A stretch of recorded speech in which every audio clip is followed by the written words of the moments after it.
Good morning everyone. अभी हम लोग अलंकार का अर्थ, परिभाषा, उसके भेद का अध्ययन कर रहे थे। उसके भेद में हम शब्दालंकार और उसके भेद का अध्ययन कर चुके थे। अब हम अर्थालंकार में भी उपमा अलंकार का अध्ययन कर चुके हैं। अब अर्थालंकार का दूसरा भेद रूपक अलंकार। हम रूपक अलंकार का उदाहरणों के माध्यम से अध्ययन करेंगे। तो आइए देखते हैं।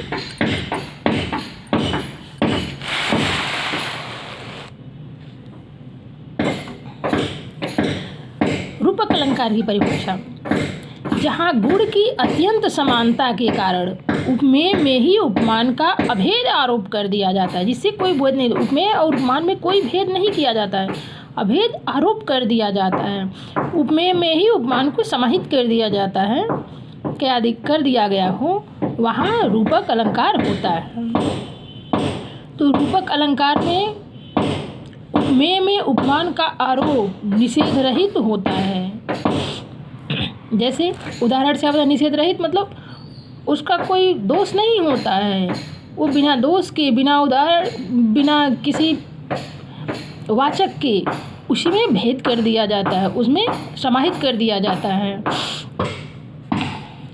जैसे उदाहरण है, उदित महीपत, उदित उदयगिरि मंच पर रघुवर बाल पतंग, विकसे संत सरोज सम हर्षे लोचन भृंग। उदित उदयगिरि मंच पर रघुवर बाल पतंग मतलब उदित उदयगिरि, जैसे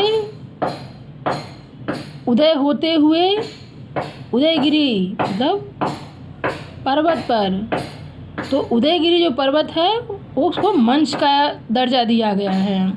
रघुवर बाल पतंग, रघुवर मतलब भगवान राम, बाल पतंग जैसे, विकसे संत सरोज सम हर्षे लोचन भृंग।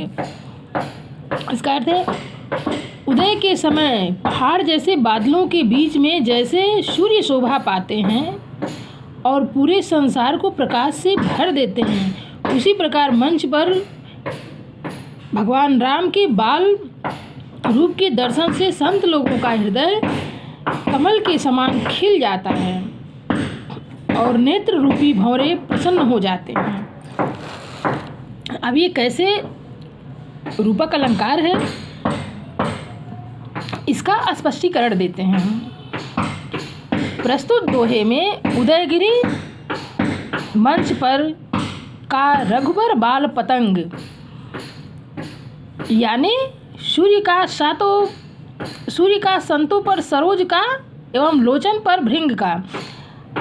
अब उदयगिरि मतलब उदय होते हुए पर्वत का किस में आरोप किया गया है? मंच पर। रघुवर का बाल पतंग पर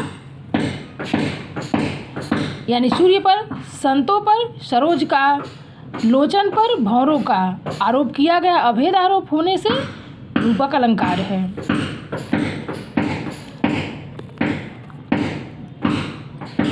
दूसरा उदाहरण है, विषय वारि मन मीन भिन्न नहीं होत, कबहू पल एक। इस पंक्ति में विषय पर वारि और मन पर मीन का आरोप है। विषय जो विषय है उस पे वारि मतलब पानी का, और मन का मीन, मन पर मीन का आरोप किया गया। मन को मछली बताया गया है और विषय को पानी बताया गया है। तीसरा उदाहरण है, मन सागर मनसा लहरी बूढ़े बहे अनेक। यहाँ मन उपमेय पर, सागर उपमान और इच्छा उपमेय पर लहर उपमान का आरोप किया गया है, अतः यहाँ रूपक अलंकार है। सिर झुका तूने नियत की, मान ली यह बात, स्वयं ही मुरझा गया तेरा हृदय जलजात। यहाँ हृदय जलजात में, हृदय उपमेय में जलजात यानी कमल का उपमान पर आरोप होने से रूपक अलंकार होगा। पांचवा है, मैया मैं तो चंद्र खिलौना ले हूँ। ये कृष्ण जी कहते हैं यशोदा से, मैया मैं तो चंद्र खिलौना नहीं हूँ। चंद्र जैसा खिलौना नहीं, चंद्र को ही वो खिलौना मान लिए हैं, इसलिए यहाँ उपमेय में उपमान का आरोप है, वो चंद्र को ही खिलौना मान लिए। यहाँ रूपक अलंकार होगा। चरण कमल बंधव हरिराई। चरण कमल मतलब जो पैर है वो कमल है।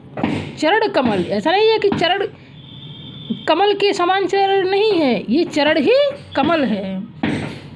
हरिराई मतलब भगवान के पैर जो है वो कमल हैं, कमल के समान नहीं, चरण को ही कमल बताया गया है, इसलिए यहाँ भी रूपक अलंकार होगा।